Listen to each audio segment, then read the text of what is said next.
नरेंद्र मोदी को देखिए, उसने साथ खड़ा किया हुआ था। G7 के जहां पे कनाडा मेन पार्टनर है, ब्रिटानिया मेन पार्टनर, जापान को पे मेन पार्टनर है, वो पिछली लाइन पे खड़े हुए हैं और मैक्रोन ने मोदी को साथ खड़ा किया हुआ आपने के बाद जो है वो पीएम मोदी जो है वो मिलने जा रहे हैं डोनाल्ड ट्रंप से। तो नरेंद्र मोदी साहब की डोनाल्ड ट्रंप साहब के साथ G7 में मुलाकात हुई। क्या पाकिस्तान को भी इनवाइट किया जा सकता था इसमें? फ्रांस प्रेसिडेंट इमैनुअल मैक्रॉन ने एक बार फिर से कह लें कि PM of India Narendra Modi को G7 मीटिंग के लिए इनवाइट किया गया है। ये 7 डेज का टूर हम लोगों को नजर आया। आपको देखिए, इंडिया और फ्रांस के बहुत अच्छे ताल्लुकात, one must not forget this. अब सिचुएशन आ गई है, इस G7 मीटिंग के अंदर अगर देखा जाए तो जाहिर सी बात है इंडिया और फ्रांस की जो दोस्ती है वो बहुत ज्यादा गहरी होती हुई दिखाई दे रही है। तो नरेंद्र मोदी साहब की डोनाल्ड ट्रंप साहब के साथ G7 में मुलाकात हुई।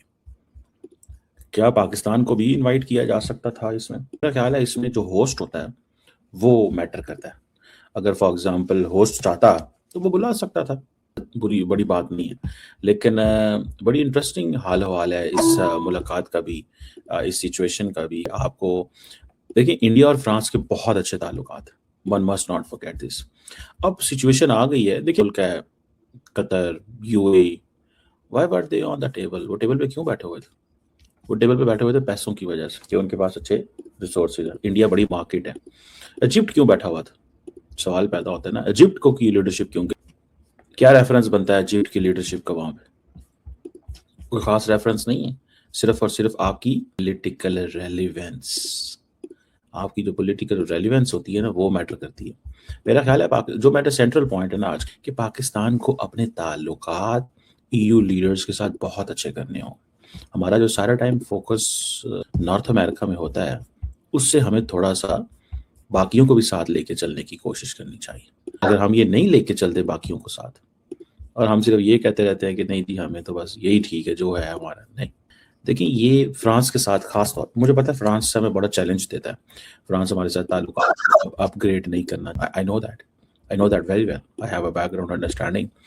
और वो इंडिया की वजह से, सारी बात है उनकी अपने, क्योंकि इंडियंस कहते हैं कि जी क्यों पाकिस्तान को नहीं बीच में आने देना, पाकिस्तान हमारा असली दुश्मन है। वो कहते ठीक है यार, हमारा कारोबार इंडिया के साथ चल रहा है तो हमें ये करने की क्या जरूरत है? सारा समझ रहे हैं बात? हमें ये सब करने की क्या जरूरत है? वो इस चीज में फिर शुरू हो जाते हैं। मुझे ज़ाती तौर पे ये लगता है that this is a moment, Pakistan को इस मोमेंट का फ़ायदा उठाना चाहिए। दुनिया हमें रिकग्नाइज कर रही है, सिर्फ मिडल ईस्ट नहीं, यूरोप के साथ ताल्लुकात को रीडिफाइन करें। समटाइम्स इट्स नॉट दैट आप टेबल पे हैं, समटाइम्स इट्स लाइक आप टेबल पे और आपकी वैल्यू है। आपको कोई एज ए, इंडिया को क्यों बुलाया जाता है? जस्ट इंडिया को क्यों बुलाया जाता है वहाँ पे? इंडिया को इसलिए बुलाया जाता है बिकॉज कि वो इमर्जिंग मार्केट है। उसको नहीं मानते G7 को, वो कहते हैं ये क्या G7, हम इसको नहीं मानते। क्यों नहीं मानते G7 को? कहते हैं फ्रॉड है, ये क्या है? फ्रॉड है, सारा ड्रामेबाजी, 2 नंबर का काम है ये सारे का सारा। हम तो सबसे बड़े हैं, लेकिन ये है जो वेस्टर्न एलाइज मुल्क हैं। अब देखें, कीनिया की लीडरशिप को बुलाया हुआ है, इजिप्ट की लीडरशिप साथ खड़ी हुई है ट्रम्प के, में इजिप्ट साथ खड़ा हुआ है। इजिप्ट की रेलिवेंस है मिडल ईस्ट में, इस वजह से बुलाया हुआ है। चलो जापान ठीक है, इंपॉर्टेंट है, इकोनॉमी है। ये पाइए कि मुझे समझ नहीं लगी कि जिसने हैट पहना हुआ था ये अब चलो इकोनॉमी है, जर्मनी बड़ी इकोनॉमी है। नरेंद्र मोदी को देखिए, उसने साथ खड़ा किया हुआ था। G7 के जहां पे कनाडा मेन पार्टनर है, ब्रिटानिया मेन पार्टनर, जापान को पे मेन पार्टनर है, वो पिछली लाइन पे खड़े हुए हैं और मैक्रोन ने मोदी को साथ खड़ा किया हुआ आपने। मैक्रोन ने मोदी को साथ खड़ा किया हुआ आपने। इस बात को भी थोड़ा सा स्टडी करने की जरूरत है कि ये किया। और वो ट्रंप के साथ जो है वो, यानी कि बरतानवी वजीर आजम पीछे खड़ा है, बरतानवी वजीर आजम पीछे खड़ा है, जापानीज पीछे खड़े हैं। एक ऐसा मुल्क जो अमेरिका और सऊदी अरब की एड के ऊपर सरवाइव करता है, इजिप्ट, वो साथ खड़ा हुआ है। फैक्ट ना, ये फैक्ट है, इसमें कोई वो बात नहीं है कि ये सिचुएशन ही ऐसी है। ठीक है, मैक्रोन को पता है मैं बड़ी यूरोपियन पावर हूं, कॉन्फिडेंट है। नरेंद्र मोदी की सिर्फ और सिर्फ एक ही पोजीशन है, और वो पोजीशन क्या है? वो पोजीशन ये है कि बाय नसीब मैंने किस तरह इस यूरोप के अंदर या अमेरिका के अंदर ये सेटअप के अंदर मैंने स्पेस कैसे बनानी है, सेटअप के अंदर स्पेस कैसे बनानी है। और मोदी साहब की मेरा ख्याल है कोई डायरेक्ट मीटिंग हुई उनके साथ, जो मेरे पास अंडरस्टैंड, ये एक मीटिंग है जो हुई है, और कुछ और भी सारी बात है हुई होंगी, वो देखते हैं वो कैसी हुई हैं, क्या हुआ है उसमें, क्या है वो बाद में पता चलेगा। लेकिन ये जो G7 मीटिंग है ऑब्वियसली मेरा ख्याल 2 हुई है ना G7 की मीटिंग्स, तो 2 G7 मीटिंग्स हुई हैं। एक तो वो जो दूसरी वाली है जिसमें वो सारे सिर्फ G7 के लोग बैठे होते हैं, जो लीडरशिप है तमाम जिनको बुलाया हुआ था, जिनको एज ए गेस्ट बुलाया हुआ था, और वो सारा, तो बहरहाल ये चीज़ें जो है ना वो they are in front of us. के बाद जो है वो पीएम मोदी जो है वो मिलने जा रहे हैं डोनाल्ड ट्रंप से।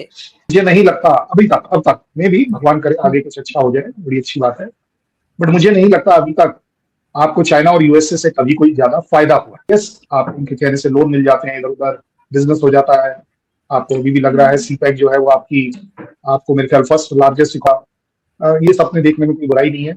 लेकिन अगर पाकिस्तान अपने आप को इस्लामिक स्टेट कहता है, अगर पाकिस्तान अपने आप को मुसलमान वाला कंट्री देखता है, तो वो चाइना के अंदर नहीं देखना चाहिए।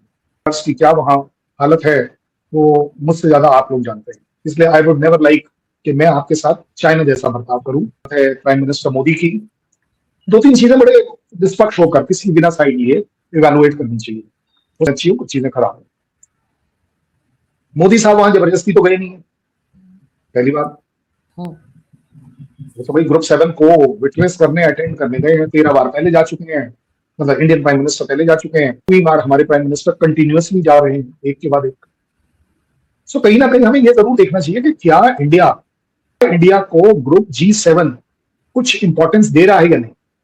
Otherwise France president Emmanuel Macron ने एक बार फिर से कह लें कि PM of India Narendra Modi को G7 मीटिंग के लिए इनवाइट किया गया है। ये 7 डेज का टूर हम लोगों को नजर आया। रिपब्लिक के अंदर कह लें कि जो नरेंद्र मोदी हैं जाएंगे, और एयरपोर्ट पर एक ग्रेट ग्रैंड वेलकम मिल चुका है पीएम ऑफ इंडिया को। और स्पेशली अगर देखा जाए ये जो G7 की मीटिंग है, इसमें 7 कंट्रीज इन्वॉल्व होती हैं, इटली, फ्रांस, उसके बाद United states of America, United kingdom and specially European union शामिल होती है। इस G7 मीटिंग के अंदर अगर देखा जाए तो जाहिर सी बात है इंडिया और फ्रांस की जो दोस्ती है वो बहुत ज्यादा गहरी होती हुई दिखाई दे रही है। तो दोस्तों जय हिंद, आपका हमारे यूट्यूब चैनल में स्वागत है। G7 का जो समिट है इस बार फ्रांस में हो रहा है। फ्रांस वहां का उसको करा रहा है, और वहीं भारत को एक चीफ गेस्ट की तरह इनवाइट किया गया है। इसमें वहां जो लाइन लगा था, 2 लाइन लगा था, भारत को पहली रो में खड़ा किया गया था, जो कि और जो G7 के मेंबर है वो पाछे खड़े थे, मोदी के वहाँ है। Economically and cultural linkage discuss किया जाएगा। हमारे पाकिस्तानी वहाँ मौजूद है, इनसे पूछेंगे कि इंडिया हालांकि पार्ट नहीं है G7 मीटिंग का, बट स्टिल इतने कह लें कि धुरंधर